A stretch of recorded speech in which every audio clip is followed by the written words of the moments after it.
जी बेटा, अस्सलाम वालेकुम। क्या हाल चाल है आपके? ले बेटा, ऊपर तो आपके स्टेप्स पूरे हो गए थे। उसके हवाले से मैं बता रहा हूँ।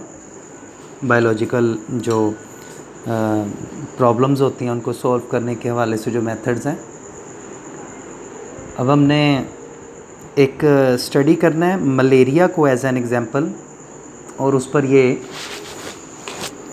सारे जो स्टेप्स हमने पढ़े कि पहले ये किया जाएगा, फिर ये किया जाता है, इस तरह से फिर उसको सॉल्व करने की कोशिश की जाती है किसी प्रॉब्लम को।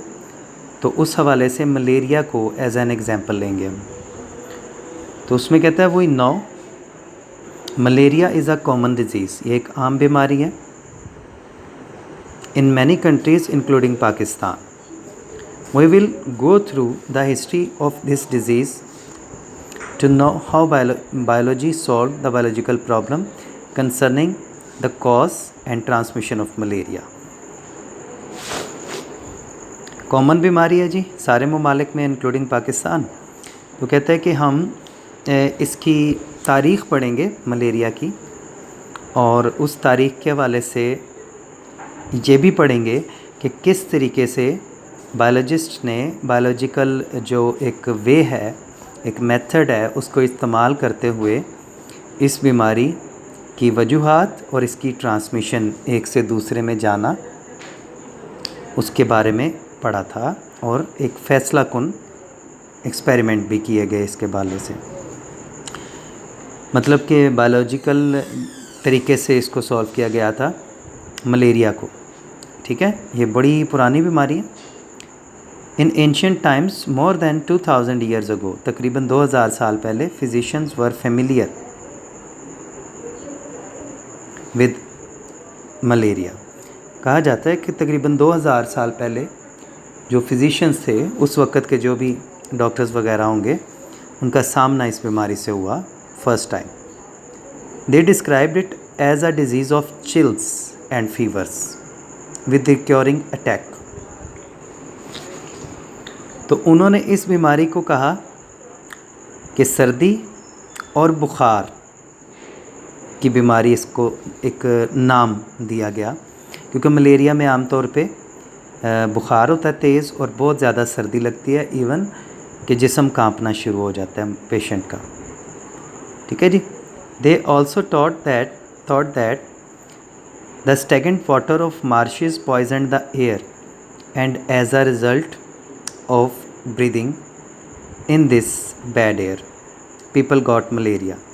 शुरू में ये भी कहा गया, सोचा गया, रिकॉग्नाइज करने के बाद, देखें सबसे पहले उसने ऊपर बताया कि 2000 साल पहले फिजिशियंस के जहन में ये सवाल आया था मलेरिया का, तो ये रिकॉग्नाइज हो गया।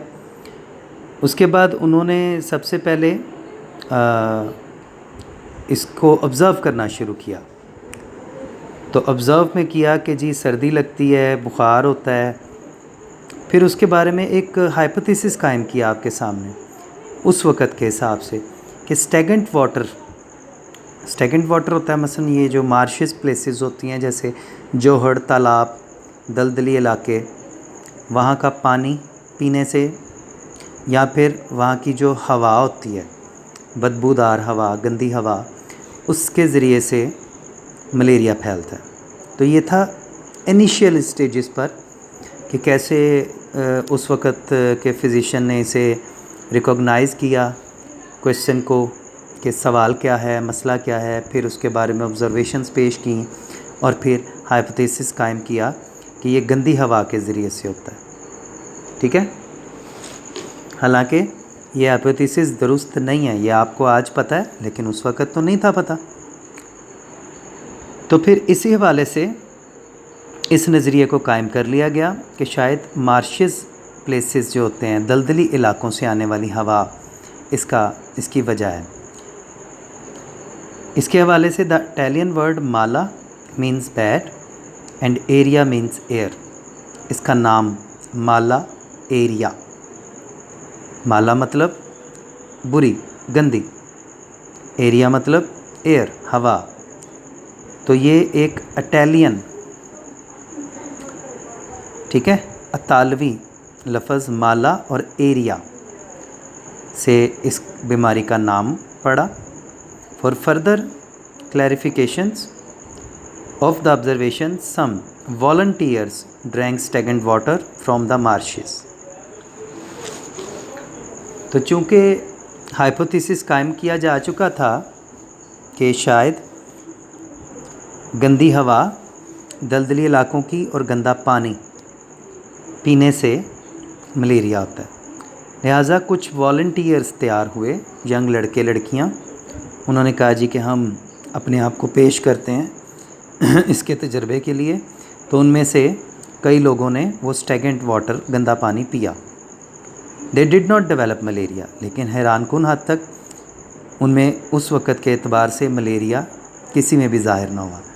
आज तो हमें पता है कि ये मच्छर से होता है, तो उस वक़्त ये हाइपोथेसिस इस एक्सपेरिमेंट के बाद रिजेक्ट कर दिया गया कि नहीं, गंदा पानी पीने से मलेरिया नहीं होता। फिर वक़्त गुज़रा, 17th सेंचुरी आ गई, 17वीं सदी। न्यूयॉर्क, अमेरिका में डिस्कवर किया गया कि बहुत सारे पौधे हैं जो अमेरिका में पाए जाते हैं और वो पौधे इस बुखार के लिए बेहतर हैं। It was so beneficial that soon it was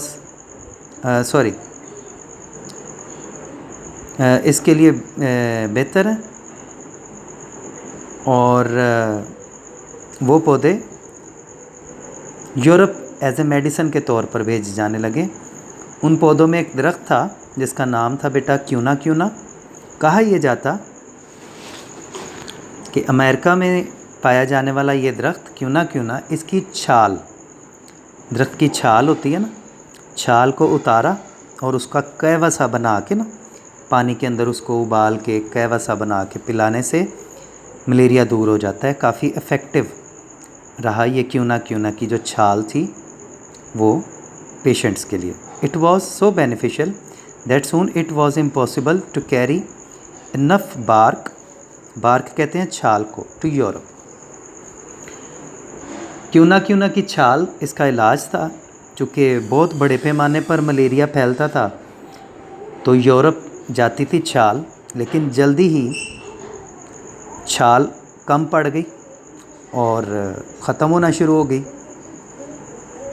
तो उस दौरान क्या हुआ, एक और काम हुआ कि कुछ डिसऑनेस्ट मर्चेंट थे, ठीक है, मुनाफाखोर से लोग, बेईमान से लोग। क्यूना क्यूना से मिलता जुलता एक दरख्त था, उसका नाम था सिनकोना। उसकी छाल चूँकि क्यूना क्यूना से मिलती थी तो उन्होंने बेईमानी का मुजाहरा किया। चूँकि क्यूना क्यूना की छाल तो ख़त्म हो गई, दरख्त इतनी छाल तो पैदा ही नहीं कर सकते थे जल्दी जल्दी, तो सिनकोना की छाल उतार के वो यूरोप भेजना शुरू कर दी। लेकिन ये बेईमानी इंसानियत के लिए बहुत अच्छी साबित हुई। कैसे साबित हुई कि सिनकोना की जो छाल थी वो क्यूना क्यूना से भी बेहतर पाई गई और ज़्यादा एक्सीलेंट ट्रीटमेंट हो गई मलेरिया की। फिर तरक्की के बाद ये साबित किया गया कि सिनकोना का जो दरख्त है उसमें एक ख़ास किस्म का मैटर पाया जाता है जिसको कहते हैं क्विनीन, क्विनीन कहते हैं इसको। और आपको पता है कि क्विनीन की टैबलेट्स आज भी मलेरिया के पेशेंट को क्विनीन की टैबलेट्स ही दी जाती हैं। तो सिनकोना में क्विनीन पाया जाता था जो उसकी बीमारी के लिए काफ़ी बेहतर था। ठीक है बेटा, तो ये कहानी की तरह का है, इसको आपने पढ़ना है, एंजॉय करना है, समझना है। ठीक है बेटा, ओके, अल्लाह हाफ़िज़।